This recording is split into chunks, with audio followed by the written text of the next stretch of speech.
ตอนนี้เรากำลังเดินทางไปเด้อขอให้ชมคนงามไปสะก่อน ผู้สาวงามไปพี่น้องเอ้ยงามอยู่มอใดแล้วนี่นะ มหก มหกชื่อหยังพี่น้องรวมโลกนะครับผม สองคน ว่า มา ศาส ดิ ตร์ใดก็ อ้าว แบ่งปันนะครับผมพี่น้องเดินบุญหลาพี่น้อง ตอนนี้เรากำลังเดินทางไปหาน้องมีนาต่อเนาะ แมน เวลาก็สิ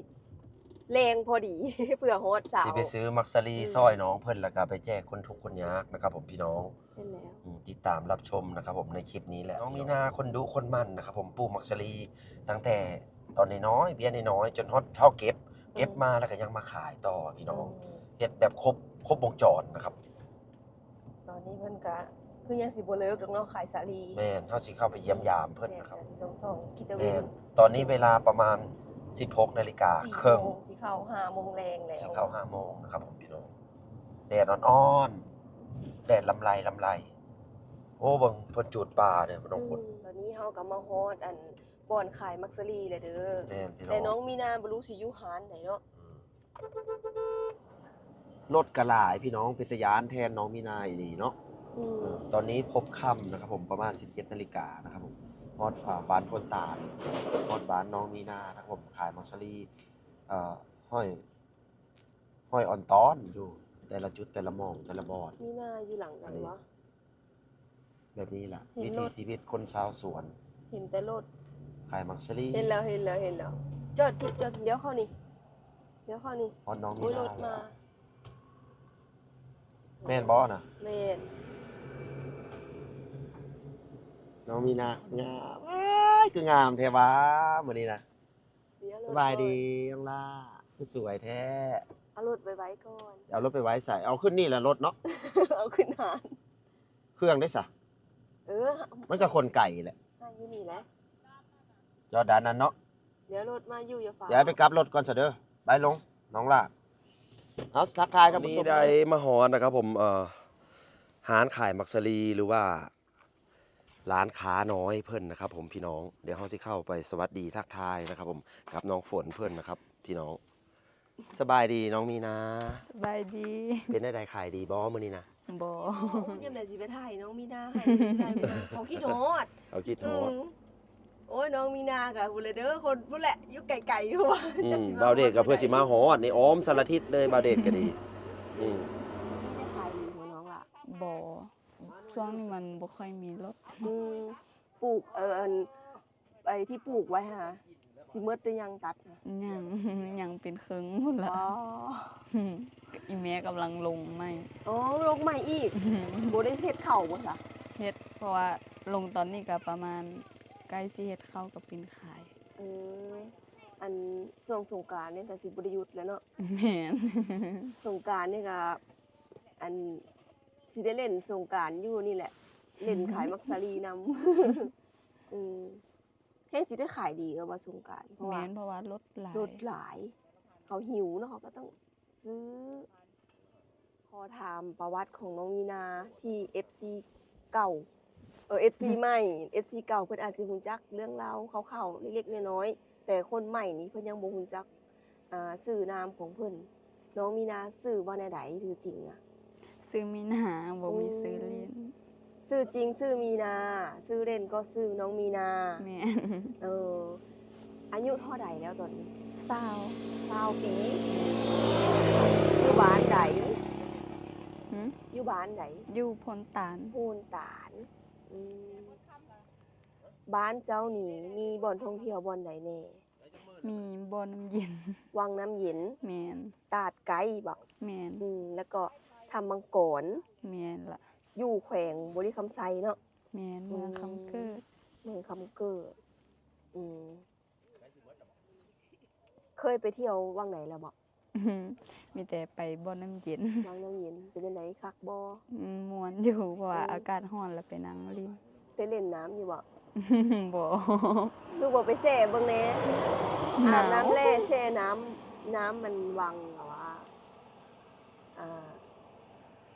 FC เนาะอันเพิ่นก็คิดฮอดคิดถึงมื้อใดสิมาถ่าย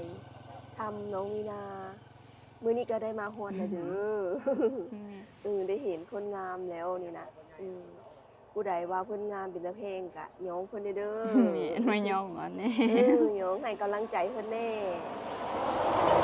มาเห็นตัวจริงแล้วแฮงงาม เห็นกะสะอ่อนหรือว่า FC คนใดอยากข้ามมาเนาะมาเห็นตัวจริงเพิ่นก็มาได้ มาซื้อมักสลีซอยเพิ่นเด้อเพิ่นขายจนหลายเดือนอยู่ดอกเพื่อสิหมด แม่นยังดนเพื่อสิเบิด บ่เมื่อยบ่ ก็เมื่อยแต่ว่า เพราะว่าเบิดอันนี้ก็บ่มีแนวเฮ็ดแล้วเด้ อื บ่มีแนวหา หมดจะขายสาลีก็ปลูกข้าว แม่น ปลูกเฮ็ดกับแม่กับพ่อบ่ แม่นแล้วก็จ้างใส่ ลูกมันขนาดเลย ขายตลอดขายซุมื้อบ่ได้ไปเล่นทางไหนแล้วเนาะมีเวลาไปเล่นอยู่บ่ บ่มีบ่ค่อยมี ตื่นมาต้องได้ขายสาลี แม่น ขายมาแล้วเงินไปใส่ เงินได้อีแม่ เงินน้ำแม่อยากใช้อยากขอเพิ่น แม่น พี่น้องเอ้ยที่มีเรื่องเล่าสู่ฟัง น้องมีนาเว้าว่ามี FC ฝั่งไทยมาหาว่าซั่น 2-3 คนผู้ชายหมดเลย แม่น มาหาหลุดน้องหยานบ่ แม่น ปิดประตู เพิ่นมาเลยเพิ่นเว้าว่าเป็น FC บ่ แม่นเพราะว่าเฮาบ่เคยลมบ่เคยคุยบ่เคย อันนี้ แชท บ่ได้ นำกั อันนี้บ่แม่น แล้วมาเลยนะเฮาก็ตื่ แม่น น อันนี้เพิ่นสิเห็นในคลิปมาแหละว่าเห็นน้องเป็นตาฮักเป็นตาแพงเพิ่นอยากมาหาเอง มาหาเองก็คือที่เห็นนั่นแหละเป็นจังไดบัดนี้นะน้องเป็นจังไดลีบ่ ลิงก็ยาน หยานน้องเพิ่นหยานเด้อ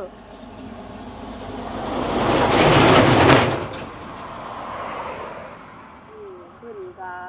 เฮาก็บ่จักเนาะว่าเพิ่นมาทางใดเป็นจังไดเนาะ แม่น มาแล้วอันไปบุกฮอดเฮือนเลยบ่อีหล่ะ แม่นเขาไปหาอีเมลแต่เฮาบ่อยู่เฮาไปขาย เรา เล คือย รู้จักเฮือนเจ้า เขาถามเขาเจ้าตี้อยู่แถวนั้น เขาถามหามื้อนะคะน้องมีนาบ่ได้มาขายสาลีเนาะ แม่น เขาเลยมานำถามว่าซั่นเพิ่นนี่ก็เลยหลีแล้วหยาน นี่แหละเนาะ นี่แหละครับผมน้องฝนน้องมีนากับขนมักสลีขึ้นรถนะครับผมบ่าวเดชสิไปแจ้งทำบุญนะครับผมให้น้องมีนากลับบ้านเด้อบัดนี้นะเดี๋ยวไปแจ้งมักสลีซอยกันก่อนเนาะน้องฝน เว้ยล่ะ ยกซอยน้องเพิ่นแน่นี่นะเข่งใหญ่นี่นะแบบนั้นก็ได้เอาเข่งเอา หนักยังเลยตัวนี้น่ะ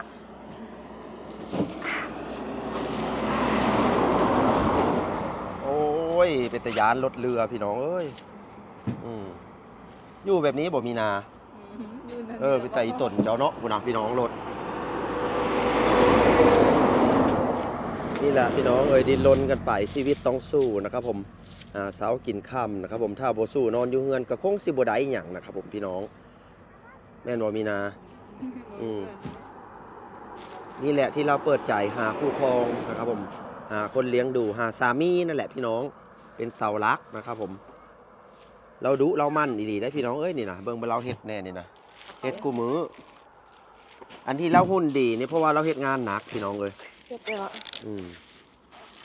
น้องฝนกับหุ่นดีคือกันเนาะน้องฝนเนาะ แม่เดี๋ยวมี FC มาบอกว่า ยินดีด้วยนะ น้องฝนกำลังมีน้องขอบใจหลายๆเด้อขอให้สมหวัง มาแตะไสนี่นะ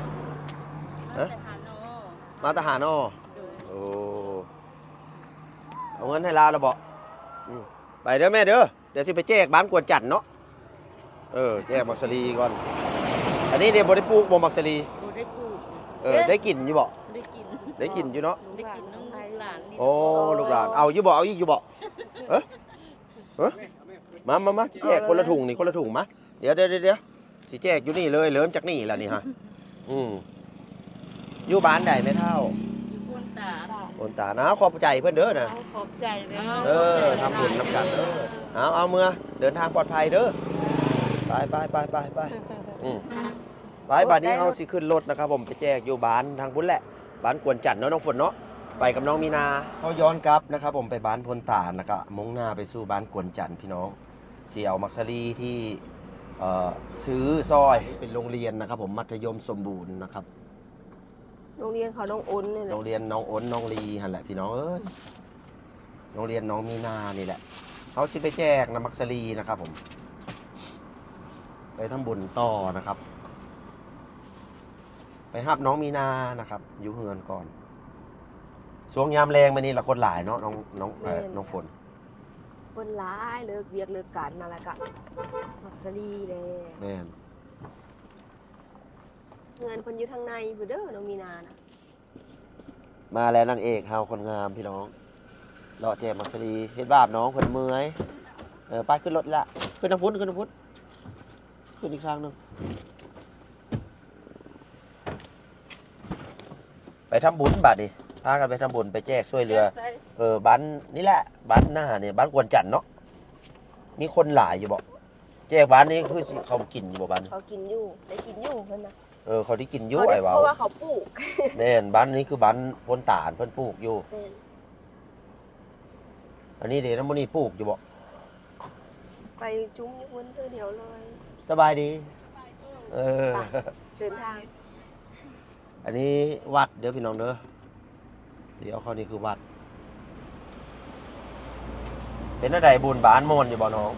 หนาว ฮะ หนาว หนาว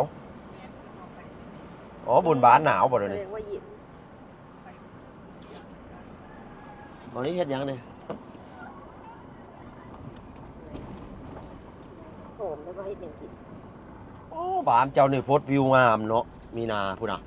พี่น้องไปตามมาอยู่แท้นี่นะหาซื้อดินให้อ้ายเด้ออาจสิมาปลูกเฮือนใส่นี่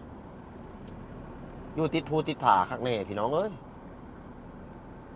มุ่งหน้าสู่บ้านกวนจันทร์หรือว่า บ้านที่เฮาสิไปทำบุญนะครับ พี่น้องสาวงามไปพี่น้องเอ้ยงามอยู่มอได้แล้วนี่นะ มหก ม.6 ชื่อหยัง ชื่อโอโอเค เอาแจกขอบใจเออเฮ้ยนี่ดิสาวเฮาเลยนะเจอกันอยู่วังน้ำเย็นเหมือนนั้นเนาะชื่อหยังก็ ดวงใจ ดวงใสอยู่มอได้แล้ว ไม่ใช่5 ม.5 ผู้นั้นเด้ เจ้าทีแล้ว แลนกองผู้นี้งามจ่องไว้เด้อนี่นะเป็นนางเอกอายแน่เด้อโอ้เราข่าวแฮงพี่น้องเอ้ยเพื่อไปตุ๊ทางแปลงบ่ แม่เลย เฮือนอยู่ว่างใดอยู่ทางพุ้นมื้อหน้าพาไปลินเฮือนนี่เด้อ ไปอาสิไปแจกต่อบัดนี้พี่น้องเลาะแจกไปเรื่อยๆนะครับผมนั่งหลังได้ยัง ฮะ บ่นั่งหลังบ่โฮดว่างใดก็จอดอ๋อรถเป็นตะยานนี่เขาก็บีบกันนะกระโดเนาะบ๊ายบาย งัวนี่ก็ คนกลางงามกว่าหมู่นะเสื้อดำ ชอบหาแม่บ่เจอ ไปเลยเด้อไอ้ไปเลยเด้อครับผม หมู่ของน้องมีนา หมูบ่ แม่นบ่ หมู่บ่ หลานน้อง มันเว้าอันเอ้ยเป็นเอ้ยน้อง ตอนนี้เฮากำลังสิไปแจกมักสาลีอยู่บ้านบ้านหมูไก่อันกับลักซาวเมาสาลี บ้านห้วยแก้ว ล้ แม่ ก็ น กะ แม่น ไอ้เพิ่นไปแจกเลย แม่น ขายด้วย เพราะว่าโตต้มมาแล้ว ขายด้วยแล้วก็แจกด้วย ถ้าป้าไปเหิงมันสิบูดทนบ่อื่นเฮาไปแจกทำบุญไปเลยพี่น้อง เสียบกันเอาไว้ เมาหมดหารเลยพี่น้องเอ้ย ได้น้องมีนา ค ขายดีอยู่บ่มีนามื้อนี้ บ่ค่อยอันนั้นช่วงนี้มันบ่ค่อยมี โอ้ ไม่ค่อยได้ขายช่วงนี้นะ ถ้าอายบ่มายันบ่หมดอยู่เจ้ามื้อนี้นะเนาะคือบ่ขอบคุณอายแน่ เอาบ้านนี้ก่อนบ่หรือว่าไปพุ่นเลย วุ่นเลยแต่ เนาะ เฮาก็ไปในหมู่บ้านที่ เมิดอยู่บ่ ใกล้ๆกับอันบ้านน้องมีนานี่แหละ อืม เฮาก็หาเลาะให้แถวใกล้ๆนี้บ้านผู้บุญบ่ได้ปลูกเพิ่นก็ยากเนาะแต่บ้านผู้บุญปลูกแล้วเพิ่นก็บ่ยาก คุยกับท่านผู้ชมไป เพราะว่าบ้านน้องมีนานะคะคนสิปลูกหลายแม่น เฮาแบบว่าเขาเจ้ากายไปก็ห้องไปกินตลอดทั้งนั้นเขาเจ้าก็บ่อยาก แบ่งปันกันกินเนาะ ญาติพี่น้องกันนะก็ยื่นให้กันกินมันก็ได้กินอยู่หั้นนะแต่บ้านอื่นน่ะเพิ่นบ่ได้ปลูกเพิ่นอาจจะปลูกมากอันอื่นปลูกมักตงมักแตงไปมักโมนั่นนี่นะเฮาก็ตอนนี้เฮากำลังเดินทางไปเด้อขอให้ชมคนงามไปซะก่อน เราถามแล้วเนี่ยตอนนี้เรายังโสดอยู่บ่น้องน้อง ตอนนี้น้องมีนายังโสดคือเก่าอยู่บ่ แม่นยังสดคือเก่า โสดอันแม่นอยู่บ่บ่อยากเสือวะ แม่น บ่แม่นเลือกหลายบ่ บ่ก็จะบ่เลือก เขาจะบ่เลือกเฮา เจ้าเปลี่ยนใจบ่ อืม อัปเดตสถานการณ์เพื่อนยังโสดอยู่เด้อพี่น้องเด้อ ยังโสดคือเก่า เออ ผู้ใด เป็นเขามาตัวว่าสิมากับบ่มาเนาะผู้ใดก็ดี นี่แหละ คนงามเนาะ เขาบ่กล้า คนงามก็บ่ได้แม่นว่าสิได้เจออันเนื้อคู่เร็วๆได้เล่นบ่มีนา แม่น อืมเพิ่นก็ยังโสดคือเก่ามาอย่างใดก็ยังโสดคือเก่าคันสิว่าเลือกหลายก็บ่แม่ บ่ น แม่นเขาจะบ่เลือกเฮา เขาบ่เลือกเอง เขาแท้ เขาแท้ แม่ เอ้าบ่ ส เป็น ม ห มุ ยั ติ ง ว่า FC จากไทยมาเที่ยวมาลิ้นน้ำนี่ได้อยู่บ่ ได้ ถ้าไอ้ สลีซอย สุสารีซอย มาเที่ยวมาลิ้นเนาะ ถ้าไอ้บาวเดชพามากะอันต้อนรับแม่นบ่ แม่น อันอย่าคือเพิ่นเว้าได้มาผู้เดียวมันมาเองอ่ะ3คนถ้าน้องมีหน้าเล่าให้ฟังว่ามี FC 3คนมาหา มื้อหันเฮาโทรหาดิ อืม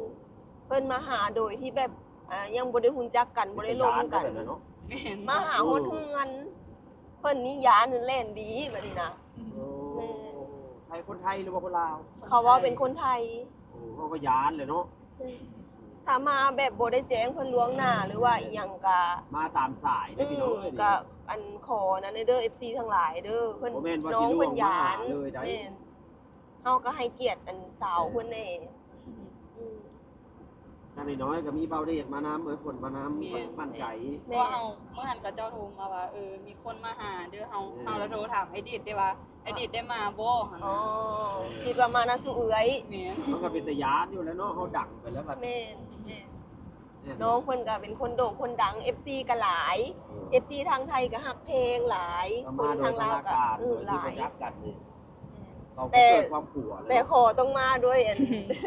บอกล่วงหน้าหรือว่าอันนั้นเพิ่นให้เพิ่นรู้แม่น นัดล่วงหน้า บ่แม่นว่ามาแล้ว โดดมาเลย มาแบบนำหาแบบอันหาคือคนเหียนะ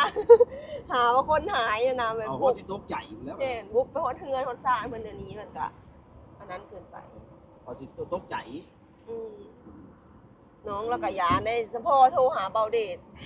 อืม เออ คิดว่าอัน FC มากับเบา ได้ เด คุ ช ยกันอยู่บอก บ่บ่ได้ เออ คุย เป็นนั้น บ่มี บ่จะ บ่มี เป็น อัน บ่กล้าคุย ติด แล้ว ต่อเลย บ่มีบ่ติดต่อคนนี้นะสงสัยสิ FC ฮักแพงค่ะล่ะเพิ่นฮักเพิ่นเพลง ฮักเพลงฮักอย่างแล้วเขาก็บ่รู้เนาะ เพราะว่าบ่บอกได้ว่ามาห มาแบบใดเนาะ อบ่ติดต่อเดียว เออ แบบมาเลย เออระวังเขามาแล้วเขาลักอูเหมือน เออผู้ทางไทยมีได้ ลักขโมยสาว มันคือมื เอ อ อ แท้ ขโมยสาวลาวเลย อย่ามาแบบนั้นถ้าสิมาล่ะโทรหาเบาเดชซะก่อนมาตามเสือตามสาย แม่น มาตามการคัดกรองก่อนจักมันผู้ใดจักมากระใส ตอนนี้ก็อยู่ในรถเด้อพี่น้องเด้อมันยักมืดแน่เดี๋ยวจะข่าวเดี๋ยวไปฮ้อนเฮือนนั้น ตัดภาพไป นั้น พุ่นก่อนเนาะ จังสิไปเจอกันญี่ปุ่นเนาะ ตอนนี้เฮาได้มาฮอดบ้านบ้านห้วยแก้ว บ้านห้วยแก้วเด้อพี่น้องเด้อนะครับผมเฮาได้เอามักสลีน้องมีนานะครับผมเหมามักสลีหารเพิ่นให้เพิ่นได้พักผ่อนแน่ยันมักสลีบู เสื้อมาไป ก็เลยซื้อซอยวันนี้สิมาแจกอยู่บ้านห้วยแก้วนี่พี่น้องเพิ่นรอท่าแล้วนะครับแจกผู้ละถุงละถุงเนาะพี่น้องเนาะเป็นกำลังใจ บ้านนี้เพิ่นเป็นนันชาวลาวสูง ชาวเราวสูง ขยั พี่น้องมงคนขยันมงน่ะงามค่าดองทื่อค่าดองทื่อเนาะเอาวันนี้เขาสิไปแจกก่อนเด้อพี่น้องเด้อให้น้องมีนากับน้องน้องฝนเป็นคน ค่าด แจ อก ก 6 ล้านกีบเรา ค่าดอง6 ล้านกีบว้าวแท้บ่เดี๋ยวเบาได้สิเอาตื้มอีกคนหนึงได้บ่ ได้ ค่าดอกเนี่ย6 ล้านกีบแต่ว่าค่ากินนี่มันประ หม มา ด ณ น้ำ 70ล้าน ค่ากินหลายเนาะ อืม มีแต่คนสบายดีแน่นี่พี่น้องชาวมงเนาะ นั่นดิโอ้ยมื้อหน้าให้ใส่สุดสาวหมงให้เบิ่งหน่อยเด้อ เอาให้สิเอาก่อนนะ บ่ให้เราย่างเข้ามาเอา มาทางนี้ก็มาเอามาออกทางนี้นำสายออกมาทาง โอ้ นี้ลู ทำ ก บุญพี่น้องเอ้ยพี่น้องรวมโลกนะครับผม สองคน ว่า บ่ สัต นี่ ว์ใดก็ อ้าว แบ่งปันนะครับพี่น้องเด้อขอบใจเราเด้อ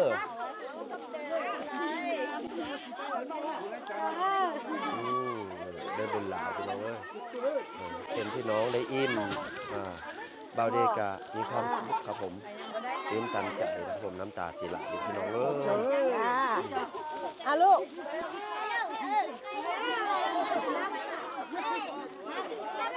คนงามมีผัวแล้วบ่เนี่ยยังไอเดทโสดอยู่ได้เนี่ย แม่ได้หรอบ่หายังบ่ได้ ไว้ ขอบใจเด้อขอบใจเด้อคือกันแจกให้หมดเลยแจกให้หมดเลยมาเอานี่แหละครับพี่น้องแจกให้มันหมดเลยภาษามงนี่อ๋อเจ้าเนาะอ๋อเจ้า คนไอ้ คนงามมาแจก เห็นอยู่เพื่อนหลังนั้นน่ะเพิ่นมาเอาแล้วบอกเอาไปเพิ่นไป เอาอ๋อเจ้าเด้อ มาเด้อให้สิเอานะ เอามาพี่บัดนี้ อาย ผู้สาวน้อย สาวน้อยเขินอยู่ ได้แล้วบอกเอาอีกละเอาภาษามงนุ๊กโอ้มีความสุขหลายมือนี่นะมีความสุข นี่รถมานี่ เดี๋ยวอย่าพาไปโอ้ยเห็นกันอีกแล้วนี่นะนี่ค่อยมาอีกแล้วนี่นะ มาอีแล้ววะ เจ้าจื้อ หลาย จื้อเฮาบ่จื้อนี่เป็นพระเอกหนังเฮา เพิ่น นี่ เล่นมาผู้เล่น เอา มื้อน่ะ น้ำใจเด้อ นี่น่ะ ผมบอกเข้าใจเด้อ จื้อเบาเดชบ่จื้อบ่หาเมียให้เด้อมื้อนี้นะ ทำนี้ให้ ได้บ่มีคนเอาบ่หน้าตาแบบนี้มีคนเอาบ่ โอ้ไก่ว่าเขาว่ามักเลยคือเขาว่านะไปเอาเมียสิเอาเมียสิบ่ได้แต่ว่าเอาผู้สาวสิได้ เอาผู้สาวเนาะเอาเมียนะเมียเขา เมียละเมียของจังว่าเขาป้า คุยนัวหัวม่วนพี่น้องเอ้ย ข้างหลังพี่ มาเอา เงินพิการอยู่ว่างนั่นนะคนพิการนี่ไปให้เราแล้วบอกคนพิการนะเอาอีกเอาอีกเอาไว้ มานี่นะเอาไม่เท่า ใครได้แล้วบ่ลูก เอาเว้านุ๊ก อันนี้เอาไว้กินเลย โอ้พุ่นน่ะถือถุงไปถุงมันพี่น้องแกกินนี่ล่ะแกกินอันยังบ่ได้แล้วบ่อีหล่ะ อันนี้ได้แล้วบอกมาซื้อหยังนี่ซื้อหยัง เหลือมากดิบ ฮะน้องใบตองนำใบกอ เพิ่นมาหมดแล้วล่ะ โอ้เฮียนอยู่สันได้แล้ว กินก่อน ม.1จักปีจังเอาผัว14ซ้ำนี้เอาผัวได้แล้วบ่น้องปีมาเอานะแม่อ้าวเป็นตะเพงครับผมค่ำพอดีมานี่นะเบาเดชแลนมาตะพุนเฮือนเจ้าอยู่ไสพ่อเฒ่า หลังกันหลังมือกัน มื้อหน้าไปกินเหล้าเฮือนเจ้า ไปกันได้ พาเบาเดชไปเด้อ ไป เอามือให้แม่ต้มเด้อมัน เบิดแล้วบ่ ดิบด้วย เอา เมื่อให้แม่ต้มไม่กินเด้อนี่มันมากดิบตัวนี้ เบิดแล้วบ่ หายังบ่ได้น่ะ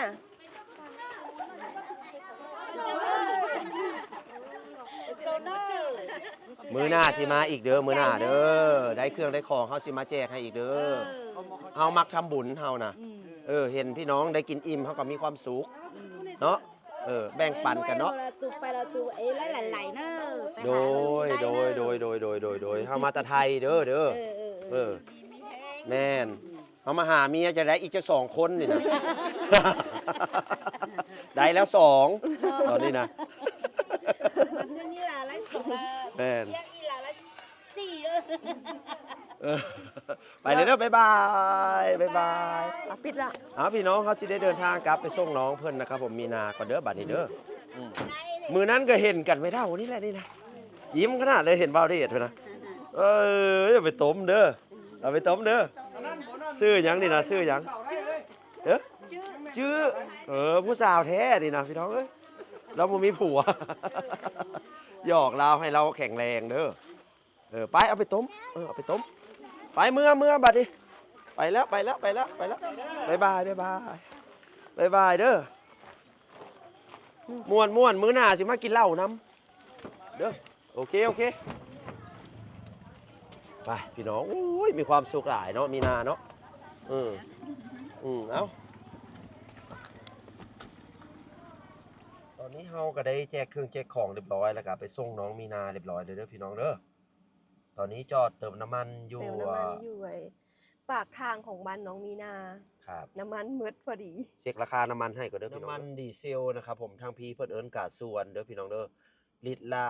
19,360 หรือประมาณ30 บาทพี่น้องเอา630หารเด้อพี่น้องเด้อเบาเดชก็ได้เติมไปนะครับผมเป็นเงินประมาณ 1,000 บาทเด้อพี่น้องวันนี้เฮาจะเดินทางต่อนะครับผมมุ่งหน้าไปสู่เมืองท่าแขกแขวงคำม่วนเฮากลับไปหาผู้แหละน้องนางเอกใหม่พี่น้องคนงามนะครับผมคือดารานักร้องเลยคนนี้นะคือน้องกระต่ายพานิพาใครเห็นเนี่ยเดี๋ยวสิอ้อเลยแม่นคลิปหน้านี่แหละพี่น้องเพิ่นอยู่สวรรณเขตแต่เพิ่นมาทำงานอยู่คำม่วนคนกตัญญูคนแบบแข็งแรงเข้มแข็งแบบดุมั่นนะพี่น้องมื้อนั้นบ่าวเดชไปเห็นเพิ่นเสิร์ฟอาหารเสิร์ฟแต่งกินปิ้งปิ้งจุ่มเนาะเนื้อจุ่มแม่นมื้ออื่นได้ข่าวว่าเพิ่นสิกลับบ้านไปทำนาแม่นสิเพิ่นสิไปทำนาบ่าวเดชก็เลยสิตามมื้อเฮือนสิตามไปหาเพิ่นอยู่เฮือนแม่นบางเทื่อก็ขึ้นรถไปนำกันนี่แหละพี่น้องเป็นกำลังแรงใจให้บ่าวเดชกับน้องฝนเด้อพี่น้องตอนนี้เฮานะครับผมกำลังมุ่งหน้า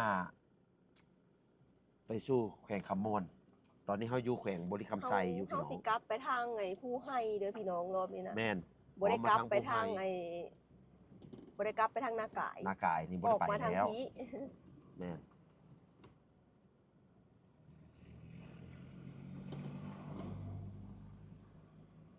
ตอนนี้ก็มืดแล้วอันนี้แยกไปเมืองเวียงทองแยกขวานี่ไปเมืองเวียงทองไปเสี่ยงขวางพุ่นแหละพี่น้องไปได้เนาะแยกนี้สิขายผลไม้รากไม้น้องฝนนี่ดิผลไม้รากไม้ของฝากของต้อนนะครับผมพี่น้องมาเจอแยกนี่ก็จอดลงนะครับผมทางไปเวียงทองนั่นแหละพี่น้องเบื้องหลังเฮาก็เป็นเมืองลักซาวนี่ดิของฝากของต้อนน้องฝนบ่าวเดชก็แจกขนมนมเนยนะครับผมให้บ้านน้องโอนแจกบ้านซาวมงมักซลีน้องมีนาพี่น้องก็รวมทำบุญมากอ่ะ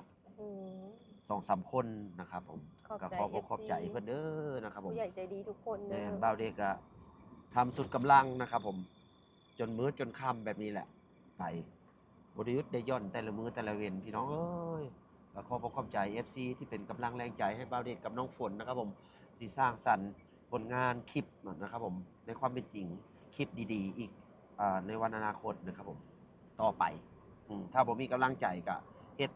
ไปบ่รอดเด้อพี่น้องเด้ออันนี้แหละไปจนมืดจนค่ำครับพี่น้องคือเป็นอาชีพบ่าวเดชนะครับผมอาชีพถ่ายทำเป็นยูทูบเบอร์เพิ่นเอิ้นนะนี่แหละอากาศตอนนี้ประมาณ24 องศานะครับผมก็หนาวหนาวอีหลีเนาะน้องฝนเนาะอากาศเย็นแล้วแบบบ่ต้องติดแอร์พี่น้องบ่ต้องติดแอร์เลยนะครับแต่ว่าถ้ากลับไปคำม่วนแถวนครพนมนี่ยันอากาศร้อนอยู่แน่นเนาะอากาศต่างกันมันต่างกันอยู่ต่างกันขึ้นมาทางลักซาวขึ้นมาทางเหมือนเวียดนามทางนี้สิอากาศดีอากาศเย็นอากาศดีตลอดเกือบเบิดปีนะครับผม12 เดือนนี่สิมีร้อนอยู่ประมาณเดือนเดียวบ่ก็สิเดือนเมษาข้างหน้านี่แหละเลยหั่นก็สิเป็นทั้งฝนทั้งหนาวแล้วบาดนี้นะอันนี้เส้นทางจากทางแบ่งลักซาวจนฮอดเมืองลักซาวจนฮอดเวียดนามครับผมแบ่งบริกรรมไซทางนี้นะเป็นไซแดนส่วนแดนโอ้มีหยังอ่ะนะไฟไหม้ป่าพี่น้องสมพอจงควันทางนี้แบบเพิ่นจูดนะครับผมพี่น้องก็เป็นห่วงอยู่การหายใจระบบทางเดินหายใจนะครับผมPM 2.5 อาจจะเกิดขึ้นนะครับผมเป็นมลภาวะทางอากาศ เป็นไฟไหม้ป่า ก็ข แบ อบ ร้องพี่น้องอย่าจูดนะครับ โอ้เดมันลามมาฮอดพี่เลย เออ เด้เพิ่นก็มอดอยู่เด้โอ้ไหม้เสาไฟฟ้าบ่นะ โอ้ไฟไหม้เสาไฟฟ้าบอก อ๋อแม่นขึ้นสายไฟเลย โอ้ มันเป็นตะยานแท้นี่ อันตรายอยู่ได้ อ๋อมันไหม้หยังไหม้ถุงบ่นะ เป็นกำลังใจให้เด้อ ป้า โอ้ ไหม้เสาไฟฟ้า ไหม้เสาไฟฟ้าพี่น้อง อันตรายเนาะนี่แหละ เป็นกำลังใจ ถ้า ให้ เฮา เจ้าหน้าที่ บ่เป็นบ่เป็นหูเป็นตาให้ก็มันก็สิแบบเกิด มันลามมันลาม มันลามมา มันลามไปหาขึ้นเสา ขึ้นเสาบัดนี้เสาไฟพัดสายไฟพัดอยู่ต่ำบัดนี้นะไหม้ไปหมดเลย ไหม้ไปหมดนะครับพี่น้อง ตอนนี้ก็กะสิได้ไปพักสิได้กลับไปพักอยู่อันท่าแขกพุ่นแหละพี่น้องคืนนี้นะจักสิฮอดจักโมงตอนนี้ก็สิเข้า2 ทุ่มแล้ว ติดตามเบิ่งเด้อพี่น้องเด้อ อืมจ้ะ สิอัปเดตสถานการณ์ไปเรื่อยๆจนฮอดโรงแรมพุ่นแหละขับรถมาจนดึกจนเมื่อยแล้วเด้อพี่น้องเด้อตอนนี้เฮาก็ได้ฮอดนะครับผมเฮือนพักหรือว่าโรงแรมนะครับผมห้องอยู่ที่ราคาเท่าไหร่ 150,000พี่น้องเดี๋ยวสิกลับกองให้เบิ่งกันแล้วครับผมพี่น้อง ราคาห้องอยู่ที่150,000เนาะน้องฝนเนาะ ตอนนี้ก็ยังบ่ฮอดท่าแขก ยังบ่ฮอดท่าแขกเทื่อเด้อพี่น้องเด้อพักอยู่เมืองหินบูนนะครับผม มันดึกก่อน แม่น ก็เลยแวะพักแขก เรือนพักเพิ่นก็มีครบนะครับผมมีมีทีวี มีตู้กระจกนะครับผมน่าอยู่พี่ FC ทุกคน อันนี้ห้องน้ำเพิ่นนะครับผมเครื่องทำน้ำบุญก็มีน้องฝน มีครบ มีครบเลยพี่น้อง ราคาอยู่ที่240 บาท240 บาท พี่น้องคิดว่าแพงบ่เอามื้ออื่นเฮาสิไปหานางเอกนะครับผมอีกคนหนึงรอชมนะครับผมน้องกระต่าย เมืองลาวหน้าตาคล้ายกันมากเลยคล้ายนักร้องมากเลยพี่น้องเอ้ยเอามื้อนี้ก็ขอกล่าวคำว่าสุขสบายดี กินข้าวแซ่บนอนรับฝันดีเด้อพบพอกันมื้ออื่นเด้อพี่น้องบ๊ายบาย ฮัลโหลสวัสดีครับ ผมชื่อบ่าวเดชนครพนม จะขอนำพาทุกท่านไปเที่ยวชม ประเพณีวิถีชีวิต เที่ยวล่อไปวันๆมีเธอ มีฉันสบายใจ